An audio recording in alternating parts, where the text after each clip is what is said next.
Vamos lá. Bom, então, para a gente não criar o hábito de atrasar muito, vamos começar mais um dos nossos seminários.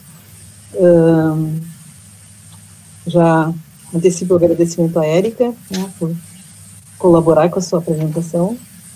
E só queria fazer 2 comentários bem rápidos, assim, bem gerais. Posso fazer no fim, se tiver mais gente. Para lembrar que quem não sabe ainda, a gente criou uma página no Instagram do clube. A gente tem tentado atualizar com informações, inclusive das palestras, e nós criamos uma ideia de, toda terça-feira, a gente tentar publicar, colocar um post sobre um artigo que alguém do clube, algum sócio do clube, queira divulgar do seu trabalho. Tá? Então, a gente está... A Roberta, até agradeço, a Roberta, nossa estudante, Roberta Anderjev, que está coordenando isso para nós, nos ajudando. Então, ela tem postado. Se vocês entrarem lá, vocês vão ver que a gente já tem colocado isso. Então, a gente fica esperando essa alimentação que tem que partir de vocês. Tá? Vocês mandarem para a gente publicações que vocês acham relevantes do grupo e para divulgar, né? O Instagram, na verdade, a ideia é essa de divulgação do clube.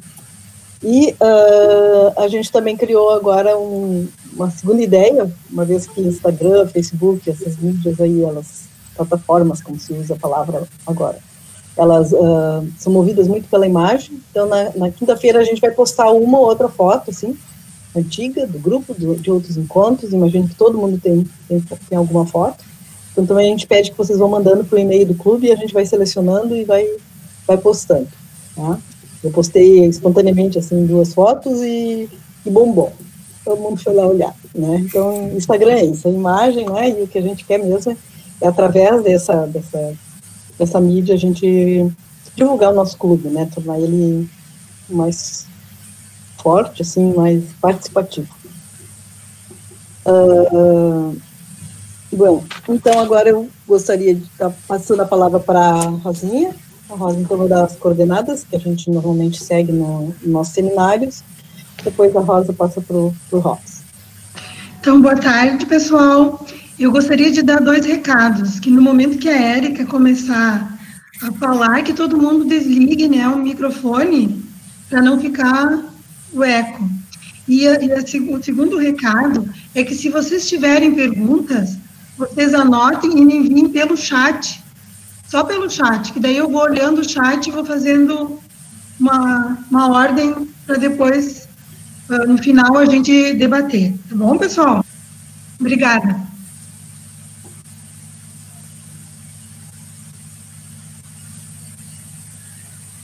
Então, eu acho que o Robson pode apresentar a Érica para a gente começar. Bom, obrigado, Ana, pelo convite para apresentar a Érica. Érica é uma jovem pesquisadora, brilhante. Se a gente acompanha e for procurar no Lattes dela, consta que ela fez a graduação em Biologia na Universidade Estadual do Norte Fluminense, e depois ela foi para São Paulo, na USP, e fez o mestrado e doutorado dela em Imunologia com a professora Maria Regina do Império. No Lattes dela constam 6 prêmios de congresso e 9 artigos publicados, todos em revistas muito conceituadas, né? Isso é o que a gente enxerga lendo friamente o currículo dela.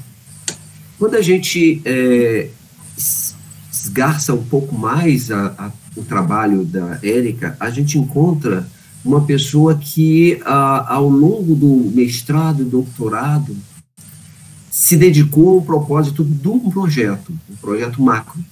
E ela conseguiu fazer uma publicação que eu diria que é uma das publicações mais completas que eu já vi em sinalização purinérgica. Eu aconselho todos os alunos darem uma olhada o quanto, claro que não é para fazer igual, não dá para fazer igual, é impossível, mas o quão complexo pode ser uma publicação na área de sinalização purinérgica, o quão abrangente pode ser. Então, é um artigo realmente que foi publicado em uma boa revista, poderia muito bem ser, talvez, na top da top, mas como o objeto de estudo da Érica é malária, né? Malária não é diabetes, malária não é câncer. Então, o reconhecimento, né, das grandes revistas é secundário, digamos. Mas foi uma ótima revista, né, de excelente impacto, mas poderia ter sido até numa Nature, numa Science, numa Immunity, né? A Érica, ela foi em 2009 para São Paulo, e chegando lá, ela se integrou numa nova proposta de trabalho da professora Maria Regina do Império, que seria explorar, né, os sinais de dano, os sinais de perigo, no contexto da infecção com malária. É curioso que a malária, ela tem, né, episódios, causa nos pacientes episódios de febre, né, num determinado horário do dia, final da tarde, febre, todo dia febre, né, e febre é IL-1, febre é secreção de IL-1. E, então, uma característica que tem essa doença é causar muita morte celular e muita secreção de IL-1 e, consequentemente, claro, ATP. Então, foi por aí que a Érica entrou.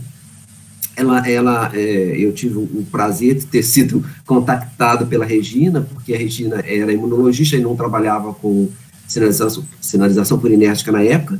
Então, eu, digamos, fui um consultor externo, né, do trabalho da Érica desde o início, um co-orientador do mestrado extraoficial, e acompanhei a trajetória dela, a luta dela para conseguir extrair as respostas que ela estava buscando, né? E é muito bonito, gente, o quão complexo pode ser, o quanto de informação a gente pode obter, né, detalhando a sinalização purinérgica como um todo, num modelo qualquer.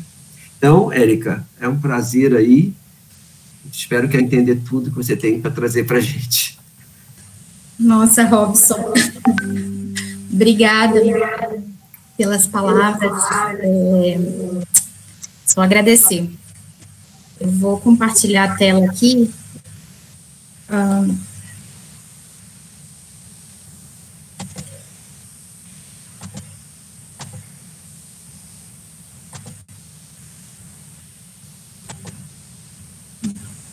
Bom, agora eu não consigo ver vocês. Tá tudo certo? Sim, pelo menos para mim. Então, obrigada. Obrigada, Robson, mais uma vez pelas palavras.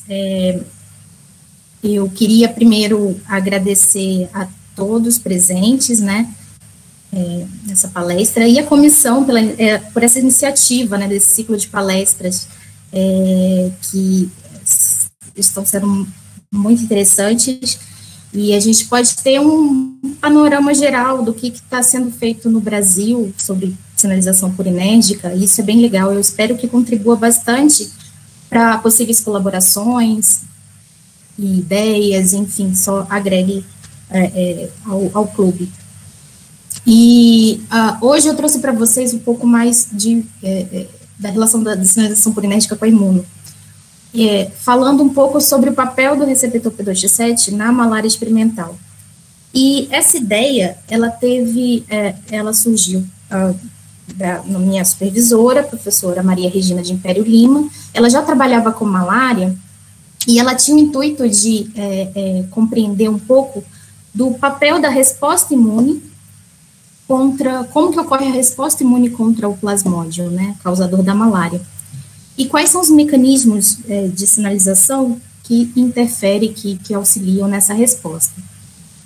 Então, quando a gente fala de resposta contra um patógeno, a gente lembra de alguns padrões moleculares que o nosso sistema imune reconhece, que são os PAMPs. Os PAMPs, eles significam padrões moleculares associados a patógenos. E esses padrões, o que eles são? Eles são moléculas que são expressas, né? E que muitas vezes até o hospedeiro pode ter também essas moléculas, só que no hospedeiro elas estão escondidas. E no patógeno elas estão expostas. Então, esses padrões, eles são reconhecidos pelas células do sistema imune através de receptores de reconhecimento de padrões, e que foram acabando sendo selecionados evolutivamente, né, para a contenção de algo não convencional ao sistema imune. Então, através desse reconhecimento, a célula do sistema imune consegue se ativar, amplificar sua resposta, melhorar sua fagocitose, responder melhor contra aquele patógeno. E o que a gente sabe é que, com o passado, posteriormente, é que não apenas a presença de PAMPs é importante, mas também a presença de alguns sinais que eles chamam de sinais de dano, designados como DAMPs, que são padrões moleculares também, só que associados a dano. Então, além dos PAMPs expostos, há também a presença de sinais de dano que a própria célula do hospedeiro libera, ou porque a atividade do patógeno acaba causando uma injúria tecidual, e através da injúria também a liberação desses sinais para o meio extracelular, e consequentemente são reconhecidos pelas células do sistema imune. Então é como se fosse uma sinalização de perigo.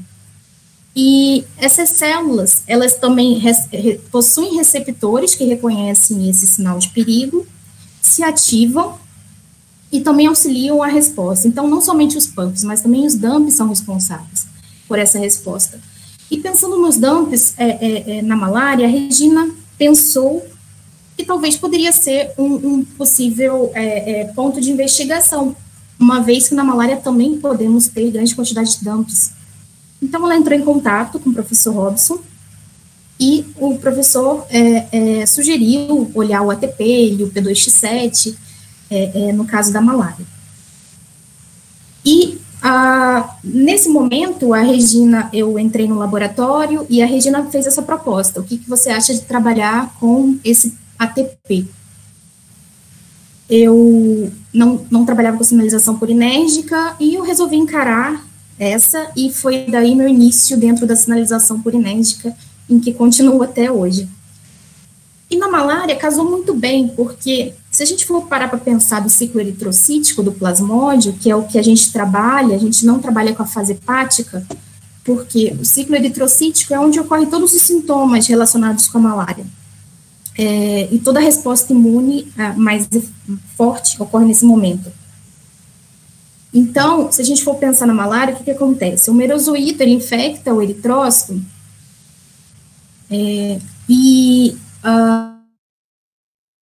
dentro desse eritrócito, ele passa por algumas fases, né, de anel, trofozoíto e esquizonte. Nesse momento da formação de esquizontes, há aumento de aderência desse eritrócito no endotélio vascular, e posteriormente a liberação desses merozoítos, a ruptura desse eritrócito e liberação desses merozoítos na corrente sanguínea. Só que quando há liberação desses merozoítos, também liberação de diversas outras, todo o conteúdo intracelular, né, desse eritrócito. E com isso também grande quantidade do ATP é liberado. Só que o que é interessante é que, pensando na malária mais severa, causada pelo plasmódio falcíparo, o que acontece? Ele é uma doença sincrônica, ocorre de forma totalmente sincrônica. O que é isso? Onde todos os eritrócitos, eles se rompem no mesmo tempo. Então, todos os eritrócitos, um eritrócito talvez não geraria quantidade suficiente, mas todos os eritrócitos se rompendo gerariam um conteúdo na corrente sanguínea muito grande desses DAMPs, principalmente do ATP, que a gente sabe que tem bastante quantidade. Então, quando a gente pensa em ATP, em grande quantidade, no meio extracelular, a gente fala um pouco sobre o receptor P2X7, que a gente sabe, não vou entrar em detalhes, porque acredito que a nossa plateia entenda bastante de receptores purinérgicos. Então, só para contextualizar,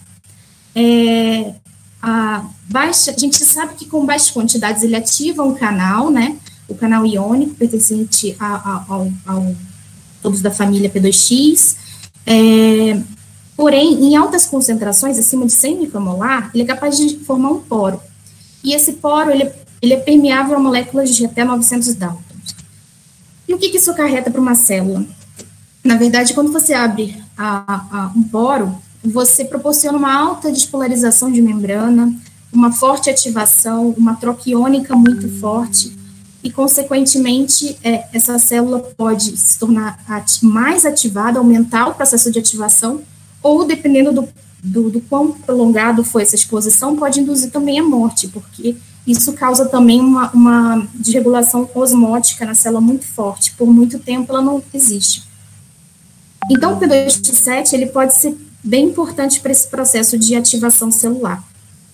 Então, trazendo um pouco do que acontece na resposta imune contra o plasmódio, para a gente entender onde o P2T7 entraria nessa história, a gente sabe que o eritrócito parasitado, ele pode ser reconhecido, assim como os merozoítos que são liberados na corrente sanguínea. E eles são reconhecidos através desses receptores de reconhecimento, são fagocitados por células dendríticas e macrófagos, e lá dentro ele é processado e apresentado. Nesse momento da apresentação, é um momento em que define um direcionamento também de resposta. Na malária, há a diferenciação de linfócitos do tipo TH1, produtores de interferon gama, que é uma molécula-chave essencial para que auxilie macrófagos na fagocitose de novos eritrócitos parasitados. E também há a geração de células que chamamos de TFH, que são células auxiliares do folículo, que auxiliam as células B na produção de anticorpos, nesse caso, contra o plasmódio. E esses anticorpos opsonizantes também são extremamente importantes para auxiliar esse macrófago na sua fagocitose. Então, aqui a gente pode ver a importância dessa diferenciação de células TH1 para produzir interferon gama e de células TFH para auxiliar essas células B na geração desses anticorpos. Então, pensando na resposta imune contra o plasmódio, a gente sabe que esse momento é importante para que se defina essa polarização de células TH1 e de células TFH, e nesse momento o que acontece é aumento de transcrição de fatores, como, por exemplo, o TBET e o BIMP1, que permite, fixa um perfil TH1 nessa célula, enquanto reduz a expressão de BCL6 e CXCR5, lembrando que o BLIMP1, ele é importante justamente para inibir a expressão de BCL6, e o CXCR5 é importante para a migração para o centro germinativo. E, ao contrário, a formação também de células TFH, por outro lado, que reduz a expressão de BLIMP1, TBET e, consequentemente, aumenta de BCL6 e CXCR5. Então, esse é o fenótipo que a gente encontra numa célula diferenciada na malária, principalmente. Esse momento aqui, ele é importante, e a gente sabe que na sinapse imunológica, várias proteínas migram para essa região para que aconteça essa resposta, incluindo alguns receptores da família P2X, como o P2X1, 4 e o 7 também está presente. Então, no momento da ativação, esses receptores, eles são extremamente importantes, principalmente para auxiliar na entrada no influxo de cálcio, e é crucial para promover a ativação de NFAT, transcrição de L2, e, consequentemente, melhorar a proliferação. Então, quanto mais rápido esse cálcio conseguir ter o influxo desse cálcio, mais fácil a célula tem de se ativar, tem o material necessário para se ativar. Só que além da sinapse imunológica, o P2T7 também, ele, além de estar na sinapse imunológica, ele também está presente em toda a célula, então ele consegue também reconhecer o perigo que está vindo ao redor, né? Então ele consegue entender um pouco a sinalização das outras células, se tem célula morrendo, então ele é um receptor bem importante para essa resposta imunológica. Então, pensando nisso, a gente pensou, então, será que, qual seria, então, o papel desse receptor na resposta dessas células CD4 na malária? Então, para responder essa pergunta, nós utilizamos o modelo murino, o plasmódio Chabaldi, que ele se assemelha bastante com o plasmódio falcíparo, que tem algumas manifestações clínicas da doença bem mais severas. E o interessante é que esse plasmódio Chabaldi, ele também é sincrônico, assim como o plasmódio falcíparo. Então, todos os eritrócitos se rompem ao mesmo tempo. Aqui eu só queria mostrar para vocês um pouco que eles fizeram aqui um exemplo de alguns camundongos imunodeficientes para mostrar a importância que tem ao CD4 na resposta contra a malária. Aqui é uma curva de parasitemia, tá? Então, o camundongo wild type, ele faz um primeiro pico e depois ele consegue segurar com o plasmode Chabald, tá? Aqui, se a gente for observar o gama delta, o B e o NK, eles também têm alguns problemas. No entanto, quando a gente vê a ausência de CD4, a gente vê a dificuldade que a célula tem de controlar a parasitemia crônica. Mostrando, assim, a importância que tem essa célula na resposta contra o plasmodium. E a presença de interferon gama, que acaba sendo crucial. Por isso o camundongo acaba morrendo na ausência de interferon gama. Então, pensando no contexto da progressão da doença, o receptor, será que o receptor P2T7 ele também interfere nessa progressão da doença? Para a gente fazer um comparativo, para entender a importância dele. Nós utilizamos, então, camundongos wild types, black e P2T7 nocautes. E fizemos a infecção e comparamos as parasitemias. E separamos aqui também em camundongos machos e fêmeas, porque tiveram algumas diferenças. O macho, até o pico da parasitemia, assim como a fêmea, eles foram iguais, a parasitemia foi a mesma, bem parecido, porém, após o pico de parasitemia, o macho apresenta uma dificuldade no controle dessa parasitemia, e quando a gente vai contabilizar a mortalidade, muitos camundongos machos, P2T7, morrem após a infecção. Então, ele não segura muito bem a infecção crônica. No caso da fêmea, após o pico de parasitemia, ela também tem muita dificuldade de controlar e permanece assim por muito tempo. Então, parece que o P2T7 tem uma interferência nessa progressão da doença. E essa ausência e essa mortalidade, na verdade, dos machos, ela se assemelha bastante com a ausência de interferon gama. Então, pode ser que talvez a ausência, alguma interferência do P2T7, a participação do P2T7 em cima dos linfócitos desse CD4 seja importante na infecção contra a malária. Então, pensando nisso, a primeira coisa que a gente foi ver foi se essas células do sangue, elas sentiram esse ATP após o rompimento dos eritrócitos. E como que a gente fez isso, na verdade? A gente comparou os camundongos antes e após o rompimento, a permeabilização dessas células. Então, isso quer dizer o quê? Será que depois do rompimento, esse ATP extracelular se ligou e abriu poros nessas células? Então, a gente comparou essa permeabilização antes e após. Então, aqui, como a gente pode observar, após o rompimento, as células aumentaram a permeabilização, tanto no dia 4 quanto no dia 5, e essa permeabilização foi totalmente dependente do receptor P2T7. Analisamos também as células produtoras de interferon gama, né, do baço, que é onde ocorre, a gente consegue enxergar a resposta imune contra o plasmódio, e também vimos uma redução significativa, bastante significativa na produção, no número de células produtoras de interferon gama. Então, como será que se recebe? Então, assim, pensando na importância dele nas células CD4, como que ele contribui para a diferenciação dessas células TH1 e TFH? TH1, que seriam células produtoras de interferon gama, e TFH, as células que iriam auxiliar nessa produção de anticorpos. Então, a primeira coisa que a gente foi fazer foi olhar os fatores de transcrição, para definir bem essa população de células TH1 e TFH. Então, nós olhamos as células TBET e BCL6 positivas, tá? Num camundongo wild type e no pico da parasitemia, que é onde define essas duas populações. E o que a gente observa é que as duas populações, elas são divididas igualmente, né, a frequência parecida, a formação tanto de células TH1 de células TFH, né, só que quando a gente olha no P2T7, grande parte das células são células TFH, nesse caso são células pré-TFH, né, porque as células TFH, elas ficam maduras mais no período crônico. mas a gente observa maior presença de BCL6 nesse período e menor presença de TBET. Então, ela está tendo algum problema nessa geração de células TH1, nesse momento.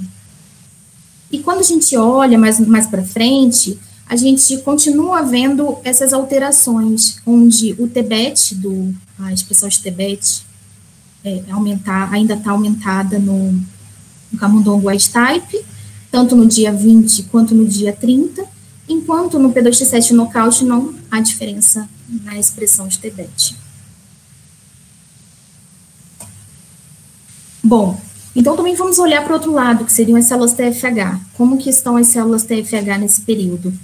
Então, a gente foi olhar mais para frente, porque, como eu falei anteriormente, a célula TFH, ela fica madura, ela realmente se transforma numa célula TFH num período mais crônico da infecção. Anteriormente, a gente chama ela de pré-TFH. Então, nessa fase mais crônica, a gente olhou através de alguns marcadores já descritos, né, para essa célula, que são o PD1, o ICOS, o fator de transcrição BCL6, como eu havia falado, e o CXCR5, e comparamos o número dessas células TFH. E aqui a gente pode observar que o P2T7 expressa mais PD1 e CXCR5, ICOS e BCL6 do que o wild type, mostrando assim o maior número também, contabilizando o maior número de células TFH nesses camundongos. Olhamos também a produção de anticorpos contra o plasmódio, e o que a gente observou também é que, na ausência do P2T7, aumenta-se o número de anticorpos com IgM contra o plasmódio no dia 30, e IgG2C, no caso do camundongo, no camundongo P2T7 nocaute, no dia 50. Então, mostrando que ele apresenta maior número de células TFH e, consequentemente, maior produção de anticorpos contra o plasmódio.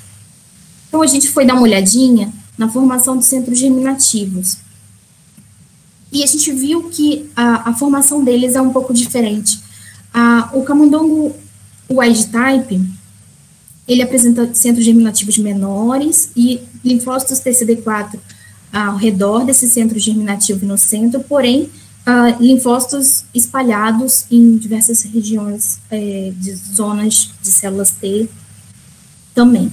Quando a gente olha no camundongo P2T7 nocaute, o que a gente vê é um centro germinativo grande, maior do que o do wild type, e com um grande número de células CD4 próximas a esse centro germinativo e no centro, o que poderiam se caracterizar como as células TFH pela expressão do CXCR5 proximidade ao centro germinativo. Então, mostra, assim, essas diferenças na formação desses centros e na presença de células CD4. E o que seria, por que o P2T7 nocaute teria maior número de células TFH do que o wild type? Uma das explicações possíveis seria pela morte celular. Pode ser que, como o o wild type, a célula do wild type possua o receptor P2T7, e a gente também está no artigo, a gente sabe que a célula TFH é a subpopulação de linfócitos, uma das que mais expressa P2T7. Então, pode ser que esse P2T7 esteja controlando o número dessas células, pode ser que ele esteja matando uma parte, e por isso o P2T7 nocaute esteja acumulando essas células no baço.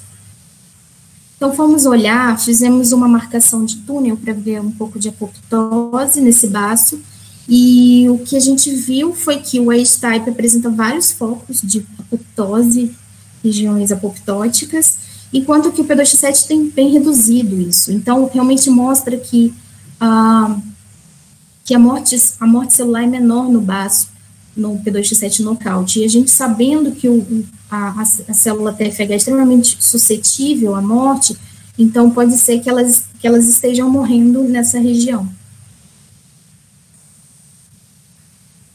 Bom, então, até o momento, o que a gente viu é que o wild type, ele comparação do wild-type com o P2X7 knockout foi que o P2X7 knockout ele aumenta esse número de células TFH e não induz tanto interferon gama e geração de células TH1, enquanto que o wild-type ele consegue fazer esse balanço entre células TH1 e TFH. Só que a gente estava trabalhando com o camundongo inteiro knockout, que tem a atuação de outras células, que tem que poderia não ser um efeito em cima da CD4, né? Poderia ser um efeito em cima de outros tipos celulares e resultar nesse fenótipo no CD4. Então, para a gente entender um pouco isso, o que a gente fez? A gente fez um experimento transferindo essas células para camundongo CD4 knockout, porque eu queria ter o mesmo camundongo, o mesmo background, e somente alterar a célula CD4 para ver se realmente a participação desse P2X7 nessa diferenciação era devido à expressão na CD4. Então, nós fizemos essa transferência, infectamos, aguardamos 7 dias e analisamos. E também fizemos experimentos de 30 dias, para que as parasitemias sejam controladas, nós utilizamos a cloroquina. E o que a gente viu? No dia 7 de infecção, que seria no pico da parasitemia, a gente analisou o influxo de cálcio, porque é um fator importante, né, da ativação celular, como eu falei lá no começo, e a produção de L2. O influxo de cálcio, ele foi aumentado nas células CD4 do camundongo wild-type e não tanto nas células do camundongo P2X7 knockout, mostrando essa diferença bem clara. A produção de L2 também foi reduzida no P2X7 knockout, que faz sentido devido à redução do cálcio intracelular também. Na fase crônica, a gente observou o mesmo fenótipo que a gente encontrou lá nos camundongos separados. Então, a gente viu uma redução de interferon gama no P2X7 knockout, não expressou TBET, a expressão de TBET tanto no dia 7 quanto no dia 30 foi bem reduzida, e a geração de células TFH bem superior no P2X7, no P2X7 knockout. Bom, então a gente tem um cenário em que, por um lado, eu tenho células um balanço de células TH1 e TFH, e no outro eu tenho majoritariamente células TFH. Então, será que essas populações, o que foi gerado, eles conseguem proteger um camundongo contra o Plasmodium chabaldi? Então, para responder isso, a gente transferiu essas células do dia 20, tanto dos camundongos B6, CD4, do dia 20, de camundongos B6 e P2X7 knockout para camundongo CD4, para ver o quanto essas células conseguem proteger, sabendo que essa daqui tem um balanço e essa aqui tem majoritariamente células TFH. Então, nós analisamos a parasitemia do dia 6 ao dia 24, e o que a gente vê aqui nós temos 3 grupos, onde em preto são referentes ao camundongo que recebeu, CD4 que recebeu células de um camundongo naive, tá? Seria o que aconteceria sem ativação. Então, ele tem um primeiro pico, um segundo pico de parasitemia e parasitemia de recrudescentes, ele tem mais dificuldade de controlar essa parasitemia mais crônica. Quando a gente transfere as células do camundongo wild-type, ele faz o primeiro pico e o segundo pico é bastante controlado, ele consegue controlar bem melhor a parasitemia. Porém, quando a gente transfere as células do P2X7 knockout, ele tem uma parasitemia exacerbada no primeiro e ele não consegue controlar esse segundo pico, mostrando um fenótipo bem parecido do que aconteceu quando a gente colocou as células naives. Então, a conclusão dessa primeira parte foi que o P2X7 ele é extremamente importante para proporcionar um balanço entre essas populações, tanto de células TH1 e de células TFH. As células TH1, ele induz uma expressão de L2, uma entrada de cálcio, expressão de L2, uma proliferação, a expressão de TBET, produção de interferon gama, que é crucial para controlar a malária, e, por outro lado, ele controla esse número de células TFH, assegurando que uma parte dessa população possa auxiliar as células B na produção de anticorpos e conferir a proteção humoral. Então, só que depois desse trabalho publicado, a gente começou a pensar que a gente tinha esse fenótipo, quais seriam os mecanismos que estariam por trás dessa ativação do P2X7, levando a esse processo de diferenciação. Só que quando a gente pensa quais seriam os processos que poderiam levar a essa diferenciação, a gente pensa quais são os processos que o P2X7 poderia induzir, a gente lembra que existem diversas vias que podem ser ativadas, né, pelo P2X7, justamente por esse influxo alto de cálcio. E esse cálcio, ele interfere com tanta coisa dentro da célula que é difícil definir exatamente qual via, em qual ponto. Só que, além das vias de sinalização diretas para fatores de transcrição, regulação, inibição de regulação e todos esses fatores, ele também interfere muito com o metabolismo celular. O uptake de cálcio mitocondrial, ele proporciona um aumento do ATP e ele funciona muito bem de forma autócrina, essa liberação do ATP para suprir até os receptores de superfície e manter esse fluxo ativo. Então, pensando um pouco dessa importância do metabolismo, a gente começou a tentar investigar um pouco mais como que estava o metabolismo dessas células.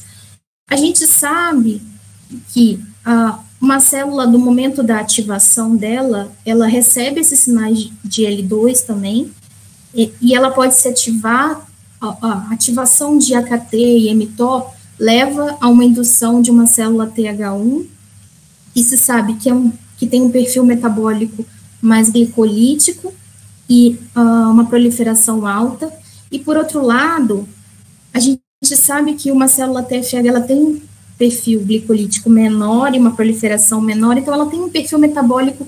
O que eu quero deixar claro é que elas possuem perfis metabólicos diferentes. Então, para tentar investigar isso, nós fizemos também aquele experimento de transferência, só que agora eu fiz um pouquinho diferente. A gente resolveu colocar as duas células no mesmo ambiente, e não em camundongos separados, mas colocamos as duas células no mesmo camundongo CD4 knockout. E elas são diferenciadas através do CD45.1 e CD45.2.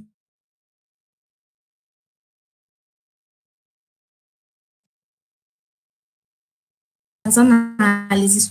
Eu peguei o dia 6, por quê? Porque é um dia antes do processo de diferenciação.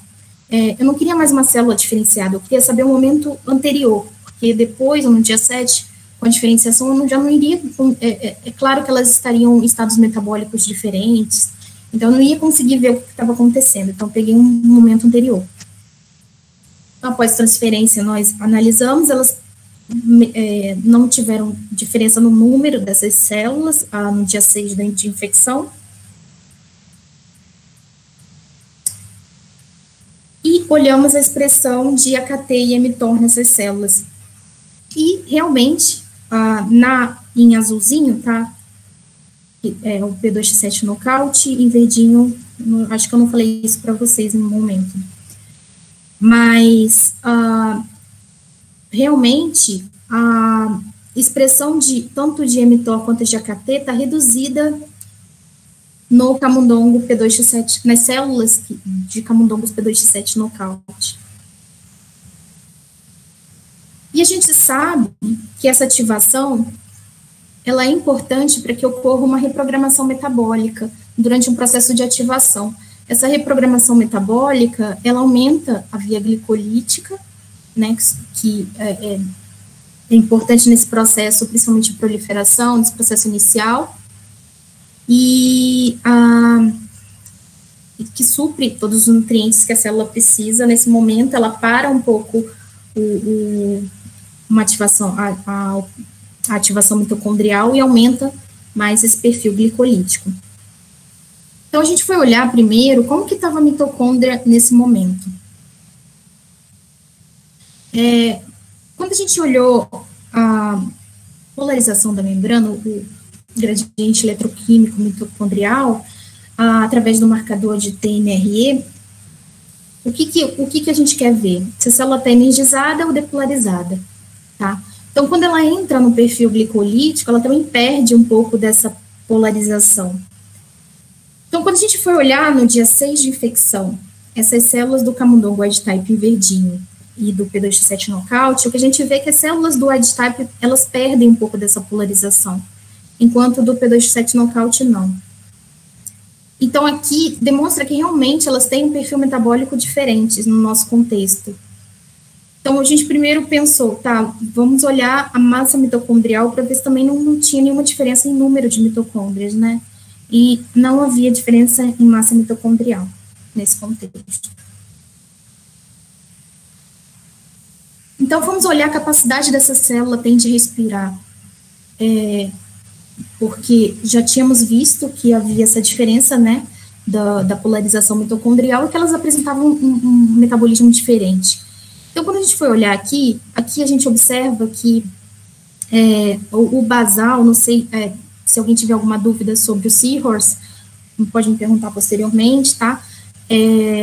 Mas aqui a gente consegue ver no período basal que elas não possuem diferenças, porém, quando a gente vê aqui nesse momento que a capacidade de respiração máxima, o wild-type, ele consegue manter uma respiração alta, enquanto o P2X7 não, ele não consegue aumentar, não consegue atingir o processo de respiração máxima da célula, mostrando que ele realmente tem algum problema mitocondrial. Então, diante de tantas proteínas que poderiam estar alteradas nesse contexto metabólico, a gente resolveu fazer uma análise proteômica dessas células ativadas, desses camundongos. E para isso, aqui eu chamo a atenção que foi esse momento bem importante para a nossa análise proteômica, foi a escolha do que a gente iria separar para fazer análise proteômica. Então, a gente resolveu sortear essas células pelo CD11A, que é o marcador de ativação. Dentro daqui em azulzinho, mostra que todas essas células são TBET positivas, BCL6 positivas. Porque antes da diferenciação se tornar uma TH1 TBET e uma BCL6 TFH, elas são duplo positivas. E depois disso, elas se diferenciam. Então, a gente resolveu sortar essa população para fazer análise proteômica e excluímos as células Tregs, porque elas poderiam alterar um pouco o perfil metabólico que a gente gostaria de ver, as diferenças, né? Então a gente excluiu, a gente tem esse camundongo, P2X7 knockout, FOXP3 GFP, então eu consegui também excluir essas Tregs e ficar somente com essa população CD11A positiva para proteômica. Então, na proteômica, o que a gente observou aqui, que as células, separando as células, as proteínas significativas, upreguladas e downreguladas, a gente consegue ver várias proteínas, vários grupos formados, né, de proteínas que estão upreguladas ou downreguladas, ou seja, que há diferença entre esses grupos. Mas o nosso foco seria nas vias metabólicas. Então, a gente olhou dentro das vias metabólicas quais eram as proteínas, e aqui a gente consegue enxergar que no wild-type a gente tem um aumento da via de proteínas relacionadas com a via glicolítica, o que não encontra em nada no P2X7. Então, essa hipótese pode estar correta. Realmente, o wild-type consegue entrar por uma via glicolítica e o P2X7 não. Ele já entra, ele consegue, ele tem proteínas relacionadas com metabolismo de lipídios, por outro lado. Então, a gente está desenvolvendo isso no pós-doc, durante o meu pós-doutorado, e até o momento que a gente consegue concluir é que o P2X7, ele interfere nessa glicose, e isso auxilia nessa resposta TH1, consequentemente. Por outro lado, esse cálcio, ele é importante para esse uptake mitocondrial, também toda essa alteração proporciona um estresse mitocondrial. Isso também é importante para para induzir essa via glicolítica, mas, por outro lado, também a gente sabe que que a mitocôndria do camundongo wild type consegue alcançar uma respiração alta, então ela é metabolicamente ativa e funcional. Bom, então eu gostaria de agradecer a todos no laboratório de imunologia das doenças infecciosas, a minha supervisora, a Maria Regina de Império Lima, a todo o grupo, que não está lá, muitos, mas no laboratório, e os novos que estão chegando e que já estão há algum tempo no nosso laboratório e que me ajudam no dia a dia, ao professor Pepe e ao Rogério, a todos os meus colaboradores, o Robson, o Giuseppe e a Cláudia Verônica, que me auxiliam na parte da proteômica, o Mário, que me ajuda nessa parte mitocondrial, e a Tereza na parte dos viewers, e ao suporte financeiro da FAPESP e do CNPq, e obrigada a todos por ouvir. Parabéns pela apresentação, Érica. Trabalho lindo, a tua narrativa, assim, foi muito boa mesmo. Parabéns. E eu, agora, então, vou abrir, Érica, para perguntas. Tá, ok. Eu tenho a primeira pergunta da Giane. Uhum. Então, a Giane poderia fazer a pergunta?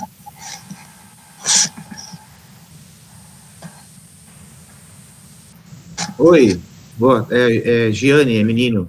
É minha Giane, desculpa. Não tem problema, eu já estou acostumado já. Desculpa. Posso fazer a pergunta assim.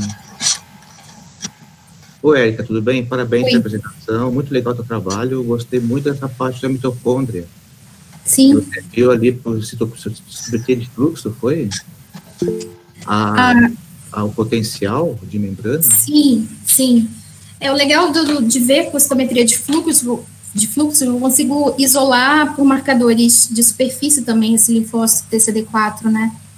Então, isso é interessante. Então, eu consigo isolar bem e saber que dentro do CD4 que está ocorrendo essa diferença. E aquela massa da mitocôndria, tu fez como? A massa também por citometria, na verdade. O que eu quero fazer posteriormente também é a microscopia eletrônica. Para dar uma olhada na cara da mitocôndria também é importante. Só que com essa pandemia está muito complicada. Porque você não viu diferença na massa, mas você viu diferença na respiração máxima, né? Você não viu diferença na massa mitocondrial, né? Então, não. A respiração máxima tem uma relação com a massa mitocondrial em si, né? Então, isso foi interessante. Quem sabe essa mitocôndria está como uma...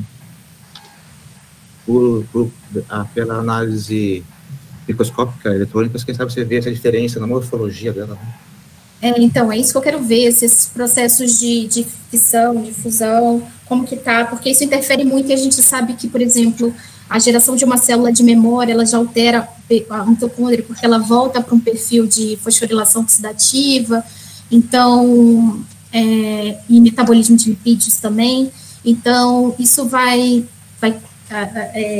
responder bastante coisa à imagem, então eu corri atrás disso depois que eu consegui. Não, esse resultado que tu mostrou que as células controle, elas perdem desprolização porque muda a capacidade oxidativa, é muito legal, muito legal. Sim. Então, parabéns, obrigado pela resposta. Obrigada. Então, obrigada.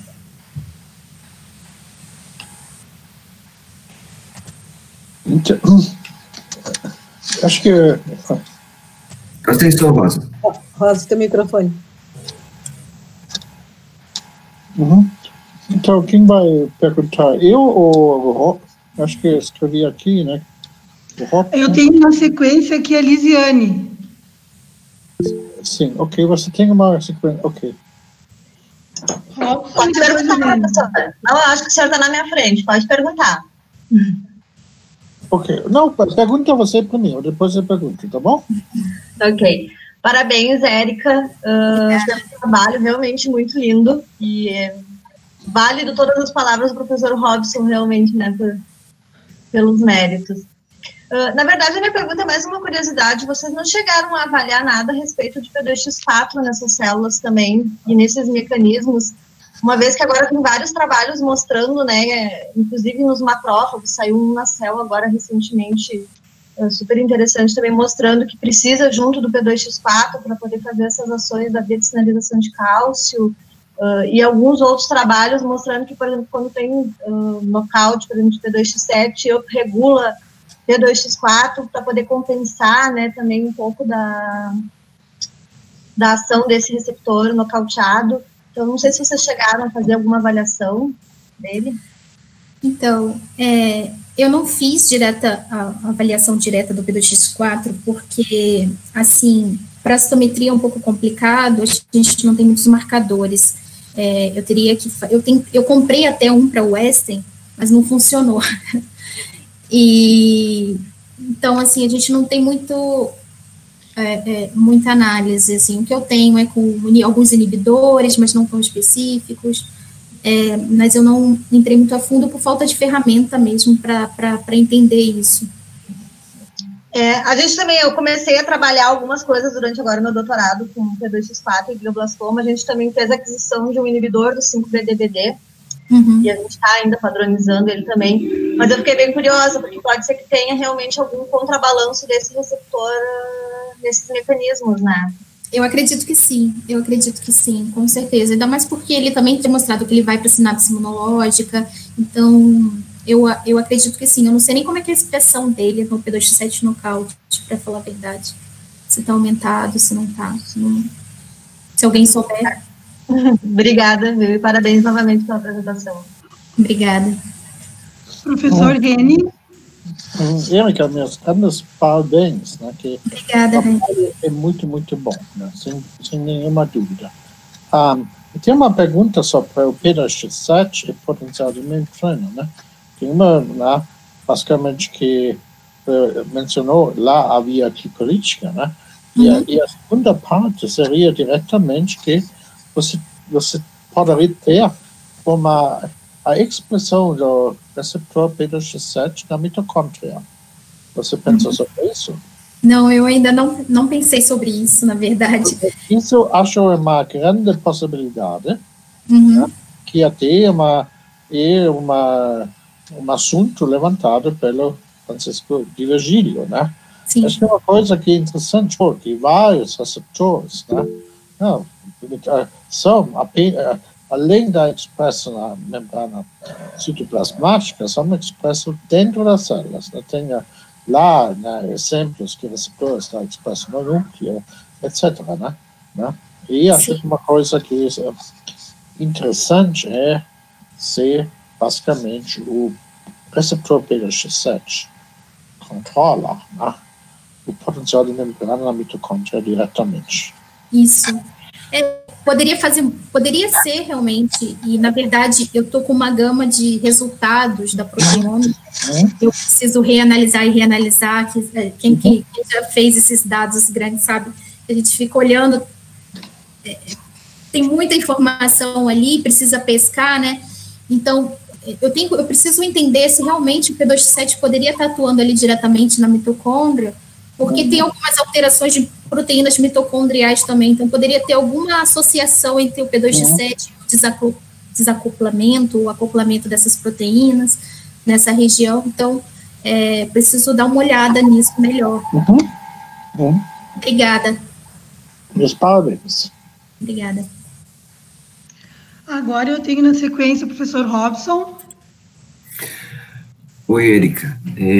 Aproveitando o gancho do Reni, eu recebi hoje um e-mail do Francesco de Virgílio, e ele comentava que ele está tentando escrever um artigo sobre metabolismo.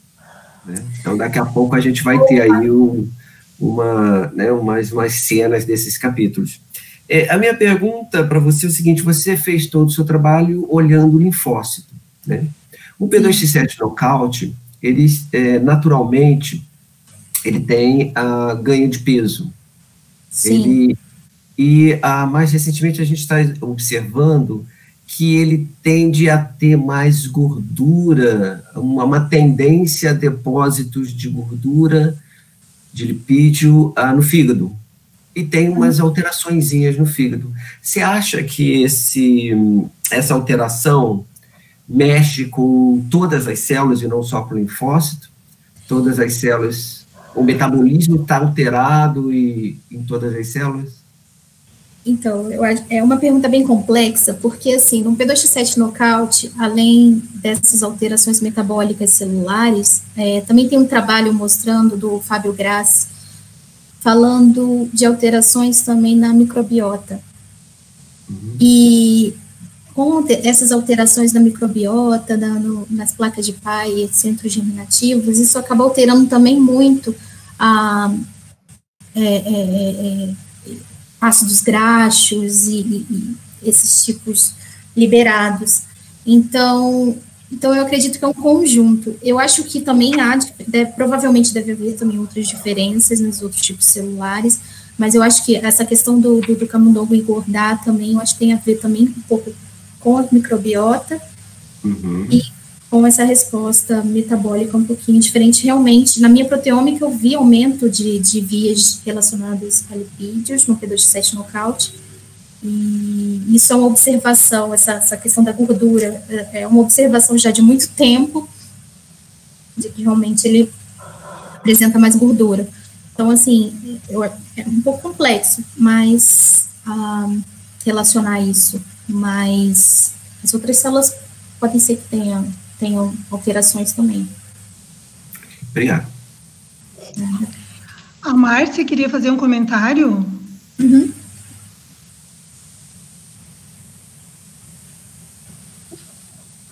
A Márcia? Acho que ela já escreveu. Então é a Ana. Parabéns, Érica. Obrigada. Muito lindo o trabalho, e já aproveito para te convidar a nos enviar a folha de rosto, o comentário que tu achar interessante para a gente postar lá na nossa página, né? Eu acho que merece, né? Tá bom. Assim, só queria resumir para ver se eu entendi. O P2X7, ele está envolvido, de alguma forma, na infecção pelo parasita da malária, sendo que os animais nocaute são mais sensíveis, vamos dizer assim. Eles têm mais, né? Estou repassando para ver se eu captei tudo. E aí, vocês foram olhar, e uma ideia é que isso possa ser devido ao fato da diferenciação daqueles dois subtipos de linfócitos, que poderá estar relacionado com o metabolismo desses linfócitos. É isso? Exatamente. É que, até então, durante o meu doutorado, a gente conseguiu chegar nesse ponto da dicotomia entre a geração de uma célula TFH e de uma TH1, em que a gente viu que o P2X7 era importante para fazer esse balanço das duas, porque no nocaute a gente só estava encontrando a célula TFH, né? Agora, quais são os mecanismos? Por que essa célula não está induzindo uma célula TH1 tão eficaz, não tá conseguindo gerar essa célula? Então, agora que a gente está tentando entender isso. E a gente está entrando pelo caminho do metabolismo, porque para a geração de uma célula, o metabolismo é importante, essa troca, e esse suprimento de nutrientes para chegar a essa resposta TH1. Então, aí a gente consegue ver uma grande diferença nesse perfil, indo para uma via glicolítica, e, consequentemente, essa via glicolítica suprindo esse desenvolvimento dessa célula TH1.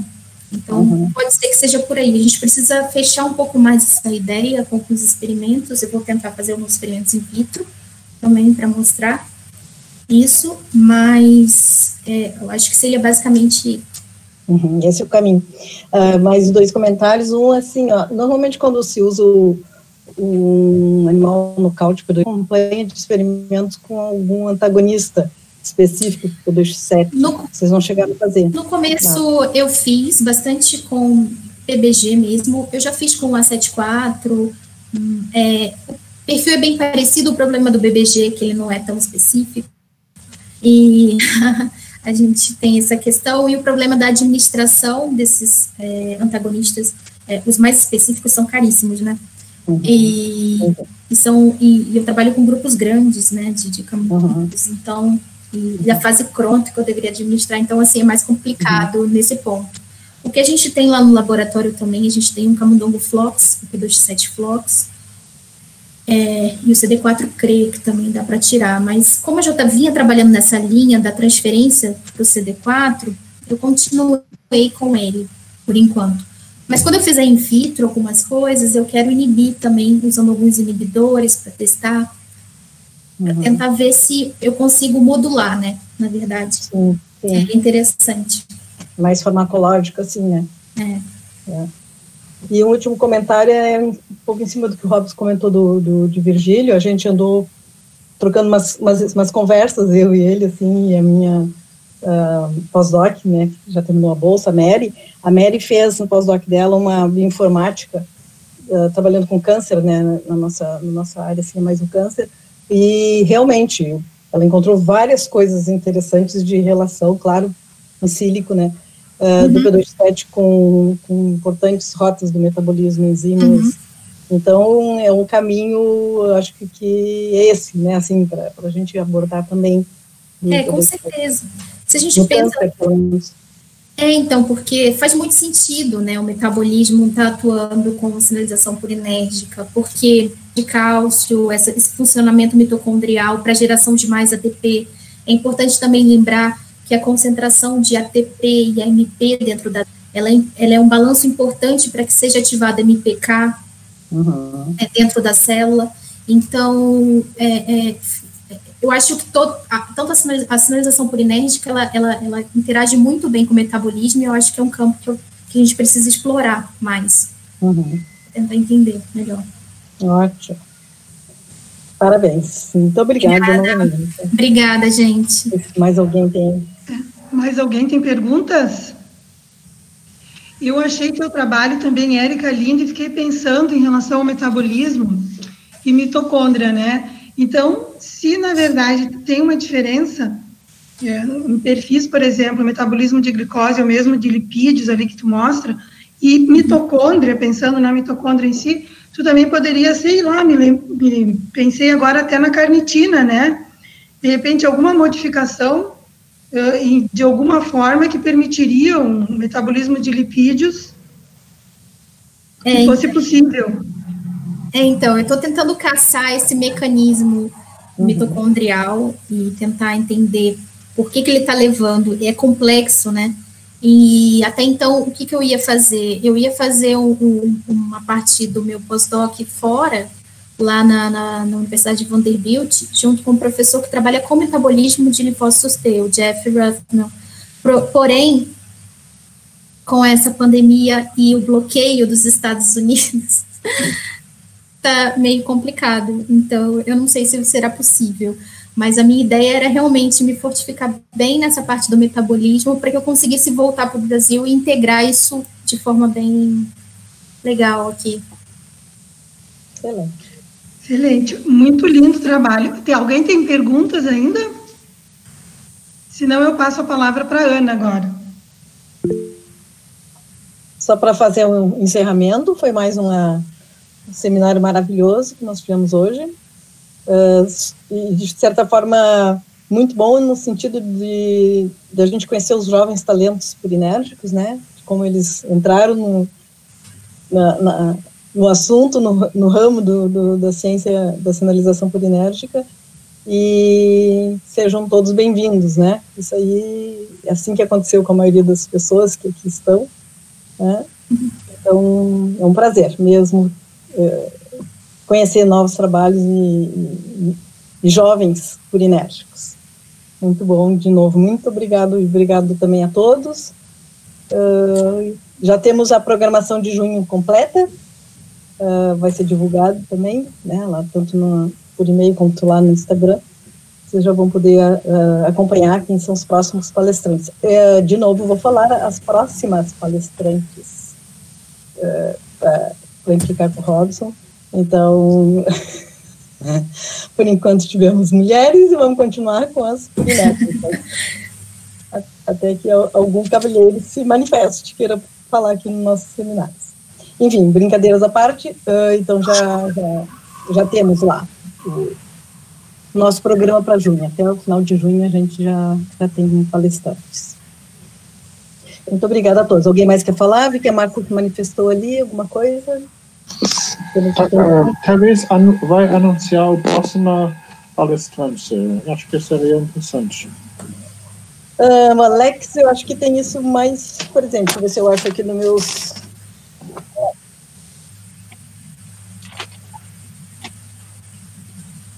É a Beidiane, isso. Beidiane. Depois